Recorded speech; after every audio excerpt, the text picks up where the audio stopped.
hari umuririmbyi nawe twakoranaga umurimo w'Imana, yavugaga ubutumwa, yari umuririmbyi mu by'Imana, ndetse yari intangarugero mu byo yakoraga, kuko yagiraga kwitanga, ndetse na famiye cyane turaziranye, nawe ari mu bantu Imana yongeye irisubiza. Ubu yapfuye vuba? Yapfuye vuba, yapfuye ndetse yapfuye ejo. Ntabwo navuga ngo meze neza, kuko navuga ko uyu mwaka n'umwaka ndi kugenda mbura abantu banjye b'ingenzi mu buryo bugiye butandukanye. Mbega nta byishimo wenda afite, ariko Kristo araduhagije. Yego. Sorry. Hari undi wabuze? Ufite amateka akomeye y'ubuzima bwawe, ibyo sinabyirengagiza.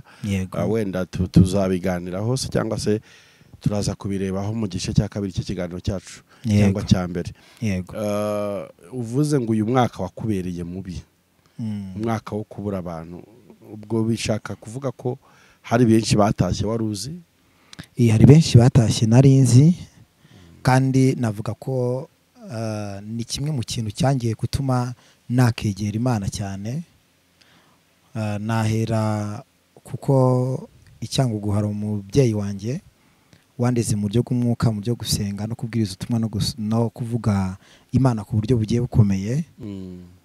Nawe ari mu bantu bagiye, igihe cye nacyo kiragera aragenda. Noneho nabwo mu uyu mwaka nabwo yapfuye ejo, apfuye nyine mu kwezi kwa 9 turimo. Nabyo rero ni umubabaro kuri twebwe. Hagati yaho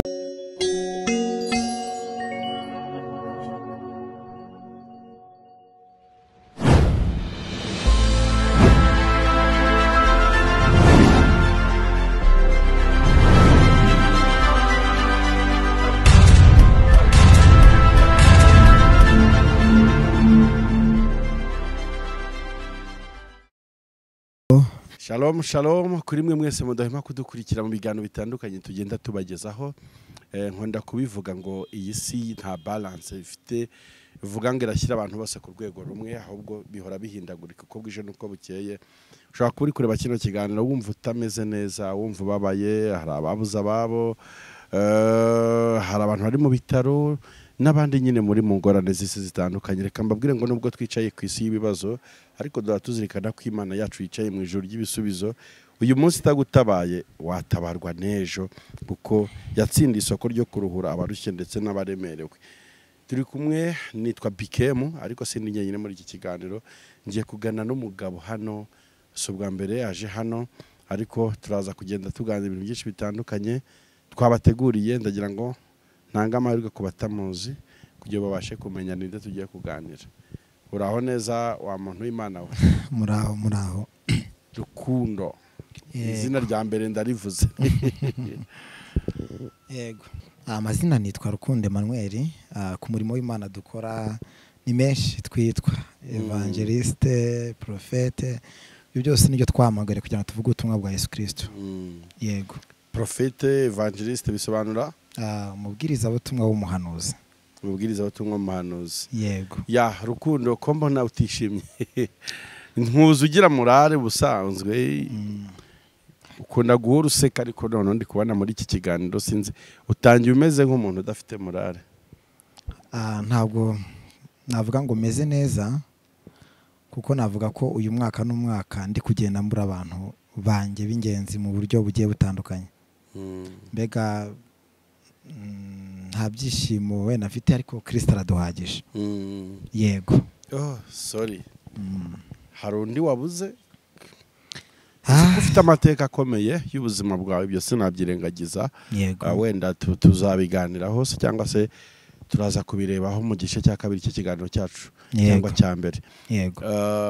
Uvuze ngo uyu mwaka wakubereye mubi, umwaka wo kubura abantu, ubwo bishaka kuvuga ko hari benshi batashye wari uzi? Hari benshi batashye nari nzi, kandi navuga ko ni kimwe mu kintu cyangiye gutuma nakegera Imana cyane.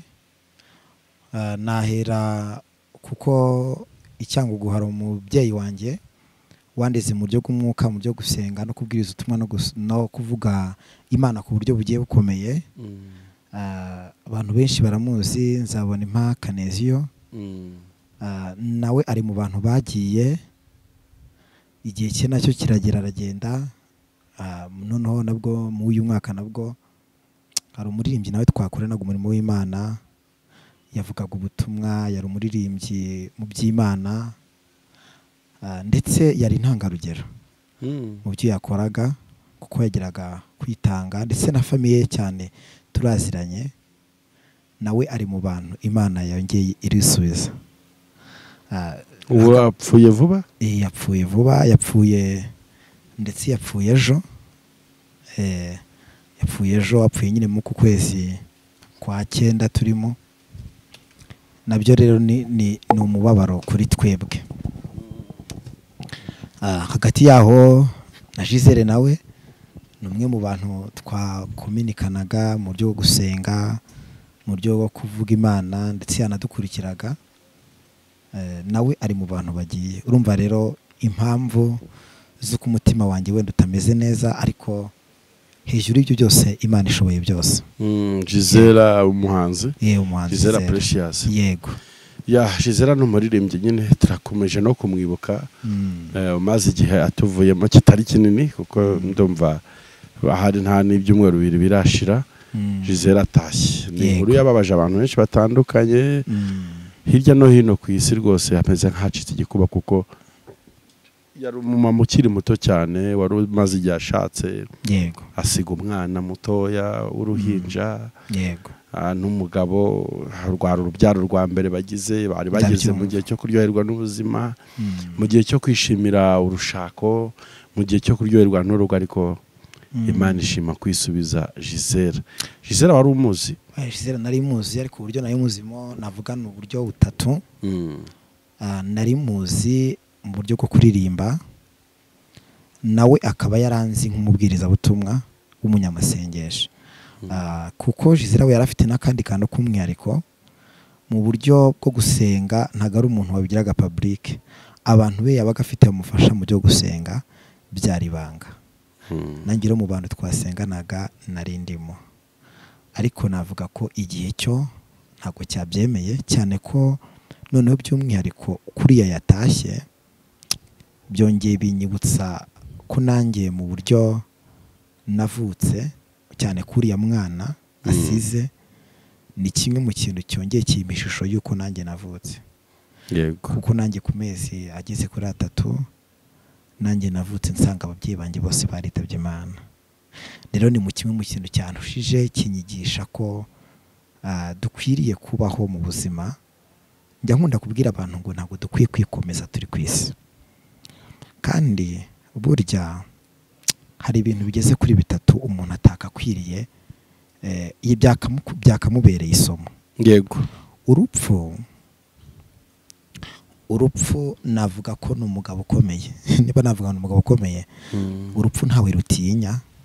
Uba ukomeye, uba ukize cyane, uba ukennye, urupfu ntabwo ni intumwa nziza ku Mana. Kandi umuntu akiri ku isi, dushatse twajya duca bugufiya, dushatse twajya tubana n'abantu amahoro. Ejo nari ndi kubaza abantu ngo mbese bitunaniza iki kubwira abantu neza? Bitunaniza iki kubwira abantu ko tubakunda bakiriho? Bitunaniza iki kubahereza umuntu urabo akiriho? Bitunaniza iki kuvuga ijambo ryiza ngo ndakuzirikana umuntu akiriho? Ariko ugasanga twe tunezezwa buri gihe cyose no kuvuga ibyiza by'umuntu yapfuye. Rero umuntu akiriho ntawe ujya usaba urupfu agomba gupfa, ntawe ujya ubisaba. Yego. Ntawe abisaba. Icyo ni kimwe. Ikindi nta n'usaba naho azapfira, ntawe. None ikindi kintu gikomeye cya 3 nenge kuvuga ku rupfu, noneho urupfu nawe nta ruswa, nta bombe, nta kintu na kimwe warutinyisha. Iyo ruje ruragutwara. Ariko nk'umukristo dukwiriye kubaho mu buzima navuga ngo ufite imbuto z'imirimo myiza tukiri ku isi. Kuko bikemu nubwo umuntu yakishyira hejuru cyangwa akiyemera cyangwa agakora ibyo ashaka akiniziza mu isi, tujye tumenya dutekereze yuko nyuma y'ubuzima hari ubundi buzima. Urakoze cyane. Ya amfete turaza kugenda tuganira ku masomo dukwiye kwigira ku nkuru z'urupfu cyangwa se ku nkuru z'abataha. Itonke icyo bikwiye kudusigira ntitukajye duheranwa n'agahinda gusa. Uriya muririmbyi watashye w'igitarama umaze kuvuga, yari muntu ki kugira ngo na famiye ye tuyikomeze tuyihumurize? Kuko uko nabonye amafoto wenda turaza kuyanyuzamo mu iki kiganiro, nabonye yari umuntu arukiri muto cyane. Donc yari yarashatse? Oya, ni umukobwa ukiri muto ndetse warukiri no kwiga amashuri. Yitwa Deborah, niryo zina rizwi cyane kuri we, ariko ababyeyi be turaziranye cyane kuko twarasenganye. Urumva twanarimbanye, ngewe narimbye mu by'Imana muri korali yitwa Ijwi ry'Urangura mu Butayu, aho nakoze Gitarama, nakoze umurimo mbere ko nza hano i Kigali. Rero nari muziho uburyo navuga bugeze kuri butatu. Ni umwe mu bana yakuza ari muto muri korali Dimanche, yakunda kuririmbira Imana. Uko yagendaga akura nawe yagiraga ishyaka ryo kuba umurimo w'Imana muri korali, agira kwitanga gukomeye cyane ko na mama we umubyara yari presidente wa korali yo kuri iyo paruwasi yo mu by'Imana. Nawe rero Imana yamukunze kuturusha, biza kurangira nawe atabarutse. Ariko uwo muririmbyi yagiraga ikintu cyitwa gikomeye, umuhati ku murimo. Yagiraga umuhate kandi ari muto, kuko yagize umugisha agira ababyeyi bamurera ku birenge byo kubaha Imana. Icyo raragikorana kubaha Imana. Kandi ikindi aho mu by'Imana yari umuririmbyi nawe ufite imbuto navuga ngo za Gikristo, kuko ababyeyi bamubyara, nubwo papa umubyara ari pasiteri, urumva ko turaziranye cyane.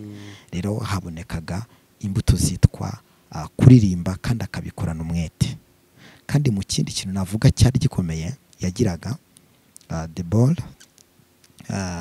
numwe mu baririmbyi nabo bakundaga gusenga. Si rimwe si kabiri, hari igihe kuko afite musaza we urwaye nawe ukunda kurwara diabete. Nababajwe cyane nuko hari hashize menya ari nk'icyumweru mvuganye na musaza we kuko yigana i Kigali, musaza wa Deborah. Musaza wa Deborah arambwira ati, Rukundo nsengere cyane mwino minsi ndi kumva ntameze neza. Tise kubera iki? Sinzi, ndi kumva ubuzima bwanjye butishimye. Imana iza kuvuga ikintu gikomeye, amubwira ngo hari umugeni ugiye gutaha, ariko ntitwamenya ko wari we. Uwo byaciye munyine ngiye wabihanuye, nambwira ati hari umugeni ugiye gutaha, ari kubwira musaza wa Deborah. Imana rero ifite uburyo bwinshi. Ariko ntiwigeze ubibwira Deborah? Ntabwo nigeze mbibwira Deborah, ntabwo nigeze mbibwira umuryango wabo, ahubwo twaganiraga na musaza we. Rero Imana ifite uburyo bwinshi iteguramo abantu bayo, ariko icyo dusabwe ku isi ni ukugerageza, ni ukwihangana, tukaba maso, tugasenga. Nawe rero Imana iramukunda, iramucyura. Deborah umuzi kuva mu mwaka? Urumva njyewe muzi kuva 2014. Urumva niho muzi njyewe kuko nize mu by'Imana, abantu bize naho nize. Nasaka mubonera ajya kuririmba, ari umuririmbyi avuga ubutumwa. Namubonaga nyine ari kumwe n'umuryango wabo, rimwe na rimwe byanadukundira tugafata umwanya tugasenga Imana. Rero kugeza icyo gihe rero twagumye tuziranye n'umuryango wabo, ndetse tukomenikana mu buryo bwiza nta kibazo. Mu buryo bwo gukomeza cyangwa se gufata mu mugongo abasigaye bazi Deborah, abo biganye urungano, abo basengana ndetse na famiye, umva ari nk'iki y'ubutumwa wabagenera nimba bari kureba kino kiganiro kugira twifatikanye nabo? Nabizi neza ko ikiganiro bashobora kugikurikirana.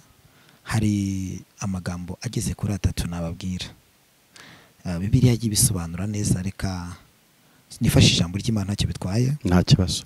Kuko icyo twahamagariwe, some ijambo ry'Imana ryanditse mu Byahishuwe mu byahishuwe n'ibyahishuye Yohana ibice byaho 14 ku murongo wa 13 haravuga ngo numva ijwi rivugira mu ijuru rimbwira riti andika uti uhereye none hahirwa abapfapfire mu mwami wacu umwuka nawe atiye baruhuke imihati yabo kuko imirimo yabo ijyanye nabo ibakurikiye. Icyo nabwira kuriya muryango wabuze ababo, icya mbere nuko Imana yo yisubije uwayo kandi imirimo yakoze igiye imuherekeje. Ntabwo byoroshye cyane ko navuga ko yari nawe umukobwa ari bafite uwo muryango, uyu munsi bafite agahinda, uyu munsi bafite umubabaro, ariko ijambo rya mbere nababwira nuko imirimo igiye imuherekeje.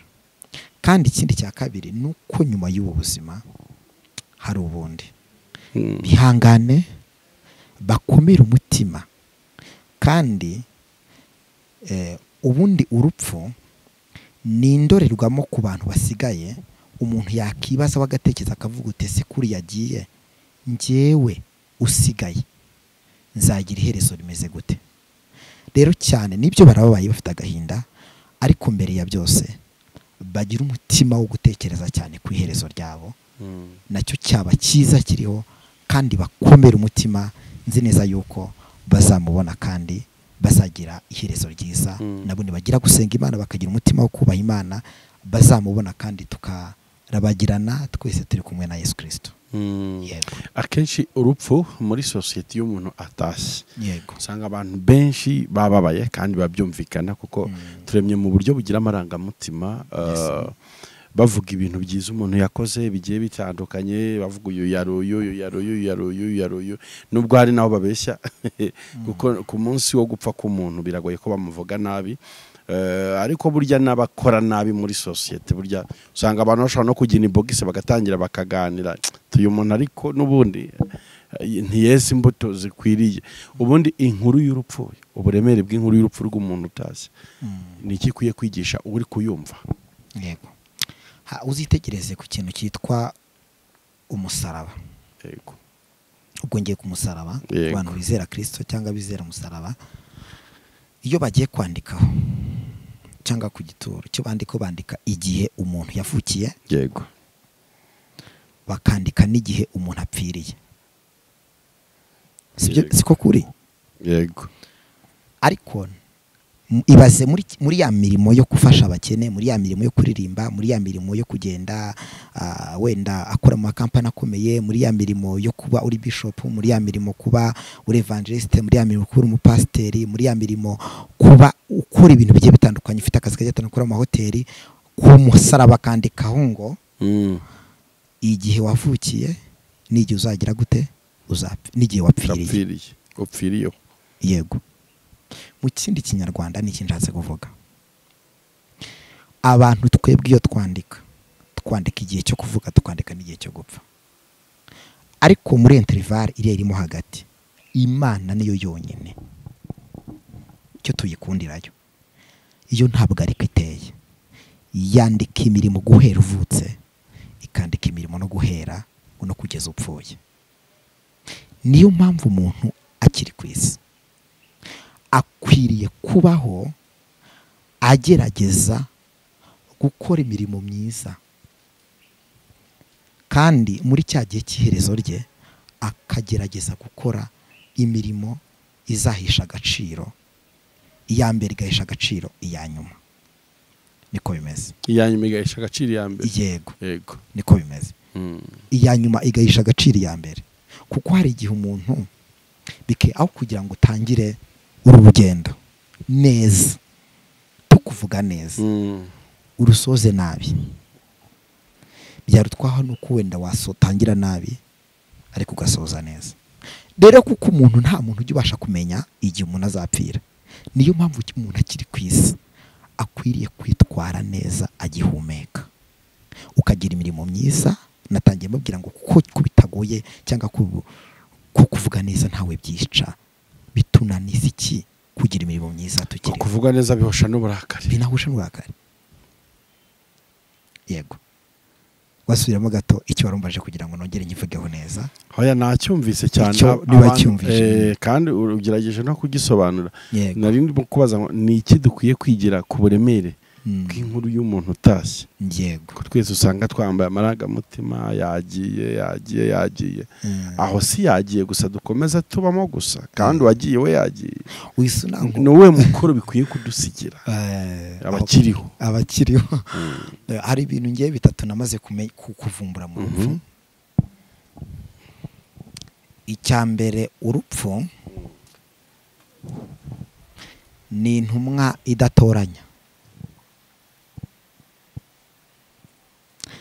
kandi ikindi, urupfu ni irembo umuntu wese acamo. Icyo rukwiye kudusigira nk'abasigaye ni ukugerageza gukora imirimo myiza tukiri ku isi, tugifite umwuka muzima, tugihumeka. Kuko waba ukomeye, waba woroheje, waba ukize, waba ukennye, gupfa ko tuzapfa. Ariko ikibabaje ni kimwe, nubwo tuzapfa, ni iyihe nkuru uzasiga imusozi abantu bazakwibukiraho? Mbese ni iyihe mirimo myiza ujya ukora uzasiga imusozi abantu bazakwibukiraho? Mbese ni iyihe mirimo myiza ujya ukora uzasiga imusozi bazajya bakwibukiraho? Tabita na uriho. Oya, ni twebwe tukiriho mu cyimbo cyabo. Amen. Imana kugira ngo abantu sinzirimba abantu bari kuryoherwa n'iki kiganiro ukuntu kiri kunryohera. Turi kwiga ku masomo dukwiye gukura ku buremere bw'inkuru y'urupfu rw'umukiranutsi. Kuko urupfu rw'umukiranutsi njya mbona rusiga amasomo, njya mbona rutuma ijuru ruhurura n'isi. Njye narabibonye papa, narabibonye papa ataha. Yego, ubikoze ahantu heza cyane. Narabibonye ataha ukuntu donc ikiriyo cye gushyingurwa kwe bifite imbaraga kuruta ubukwe bwe yakoze. Ubukwe busanzwe sibyo. Hari abantu babuze aho bicara babyigana, amamodoka yabuze pariking. Ndavuga ati wow, burya inkuru y'urupfu rw'umukiranutsi nayo ishobora gutuma ibintu bibura amahoro. Naryo nibwiriza butumwa. N'uwaribura yakaza, bari bari kunywa urumogi bagaparika bakaza kureba ibintu byabereye aho. Narabibonye njye amaso yanjye, ndi kuvuga none experience yanjye y'ibyo nza amaso yiboneye. Abantu bose wasangaga bashitse bavuye he, abantu bose batabavuga ati mana ntituzongera kunywa inzoga, ntituzongera kugira uryate burya yamanira iseri yijyanye pasiteri. Nyine abantu bakwiye kudaheranwa n'agahinda n'akababaro kuko umuntu atashye, ubwo bakwiye guhita bambara inshingano n'umukoro bibasigiye. Kugira ngo bahite bibaza ati nanjye ejo senza hari abantu bazamururira bangana gutya, hari abantu bazanabara bangana gutya. Byose turabiterwa n'ukuntu tubana n'abantu muri iyi minsi muri society. Cyane ko bise binanyibutsa mwino minsi nandi gutanga amatangazo n'ubuhanuzi ndi gutambutsa kuri TV yitwa Irasoza TV, no nkunda gucisha ibiganiro. Nandi kubwira abantu ngo niduhunge icyaha kuko Yesu araje. Nandi kubwira abantu ngo nubwo twe twabona yuko Kristo atinze, ariko ntabwo urupfu rwo rutinze. Bisobanuye iki bikema? Abantu dukwiye kwiga cyane ku rupfu, kuko hari ahantu naho Imana ihanyuza ubutumwa bwayo kugira ngo abantu bamenye basobanukirwe neza ko iyi Mana dufite ni Imana ishoboye byose. Yari nivuze ngo ndi Imana yica kandi ngakiza, ndi Imana ishyira ikuzimu kandi ngakurayo. Rero ubuzima bwose tubamo dukwiye guharanira kugira iherezo ryiza n'imirimo myiza, kandi duhunga icyaha kugira ngo tunasobanukirwe ko Kristo we kuza ko araje.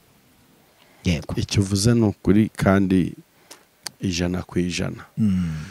Ya mana, turi kuba turagenda twerekeza ku musozo w'ikiganiro cyacu, ariko ndumva nongeye kwiga.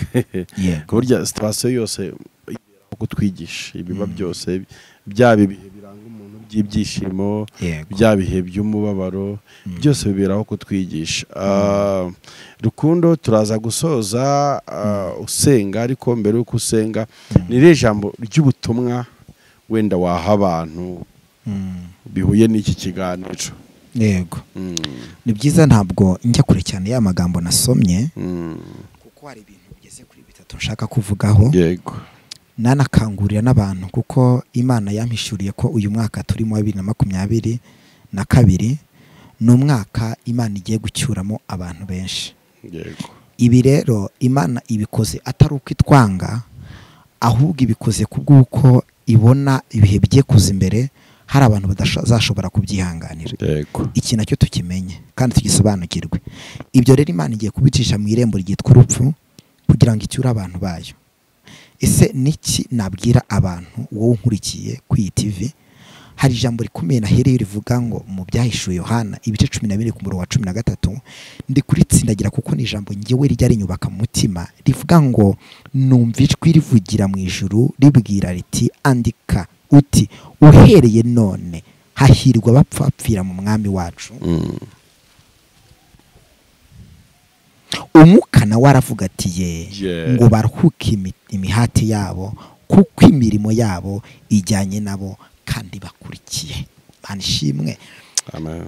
Igihombo cya mbere kibaho ku isi ni ugupfa utazi Yesu, ni ugupfa utihannye ibyaha, ni ugupfa utamenye irembo rizakugeza ku Mana. Yesu yarabyivuye ngo ninjye nzira n'ukuri n'ubugingo, nta muntu uzigera ajya kwa Data atamujyanye. Rero nakangurira umuntu nkurikiye, mumenyesha ko ukwiriye kwizera Yesu Kristo nk'umwami n'umukiza mu bugingo bwawe, naho umwizeye ugaharanira gupfira muri we, kuko abantu bazapfa bakijijwe, bazapfa bizeye Imana, bazapfa bizeye Kristo, bafite amahirwe yo kutazapfa urupfu rw'iteka, ahubwo bazapfa nibyo bazapfa, ariko bo abakiranutsi b'Imana bo igihe cy'Imana nikigera cy'imperuka y'isi bazazuka, hazabo kuzuka, twongere dusanganire umwami wacu Yesu Kristo. Rero abagize amahirwe yo gupfa dupfiriye muri Kristo, turabanya amahirwe, turabanya mugisha. Nanjye rero ndakangura dukurikiye kugira ngo ubigire icyifuzo muri wowe, bwira Imana ngo Mana, ahari muri kino gihe uri gucyura abaye, muri kino gihe uri gucyura abageni, muri kino gihe uri gucyura abantu, umfashe kugira ngo nzapfire muri wowe kandi nzagira iherezo ryiza ku buzima bwanjye, mfe nk'umukiranutsi. Imana ishimwe cyane. Ya, urakoze cyane, reka tugushimire. Ushobora gukenera kuvugana na Rukundo mu buryo butandukanye, wenda hari byinshi wamubaza ukurikije ibyo avuze, turashyira nimero ze munsi y'ikiganiro muramuzibona. Ndetse ni umukozi w'Imana ufite ivugabutumwa akorera kuri TV yafunguye mu rwego rwo kwagura ivugabutumwa yitwa Irasohoza TV. Nayo turayipininga kugira ngo muze kuyibona nyine, kugira dukomeze dufashe dushyigikirane muri uyu murimo w'Imana. Rukundo nasaba ko usengera abadukurikiye, ubasabira kwihangana no gukomera, ariko kandi bakigishwa n'amateka y'ibyo tubona cyangwa twumva. Niko bimeze.